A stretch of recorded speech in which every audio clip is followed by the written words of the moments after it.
जगतसिंहपुर जिला रघुनाथपुर ब्लॉक देउली साई हाटरे जमुची मां लक्ष्मीकर पूजा। चलित थर लक्ष्मी पूजा 50 वर्ष पदार्पण करथिबा बेले पालन करुछि सुवर्ण जयंती उत्सव। पूजा मंडप रे अति निष्ठार सहित पूजा करा जाउछि। संध्यारे जिला तथा जिला बाहरर विभिन्न सांस्कृतिक कार्यक्रम मध्य आयोजन करा जाउछि। प्रतिदिन मांकर दर्शन करबा सहित सांस्कृतिक कार्यक्रमर मजा उठाउछन्ति भक्त।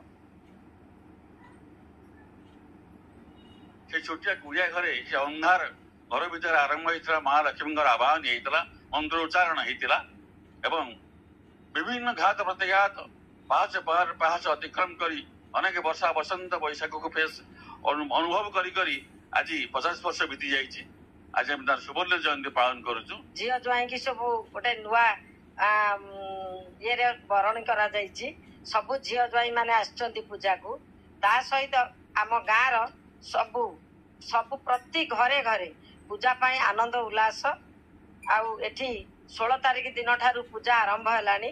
पूजा आरंभ पर सांस्कृतिक कार्यक्रम प्रति संध्यारे होउची। माँ षोडश उपचार तापर सूर्य पूजा गो पूजा धेनुदान ये सब आडम्बर सागर पूजा करा विश्वास अच्छी लोकंर बहुत निष्ठा सहित ये पूजा करा बहुत श्रद्धा ये आसती माँ भी बहुत मनस्कामना लोक पूर्ण होउची।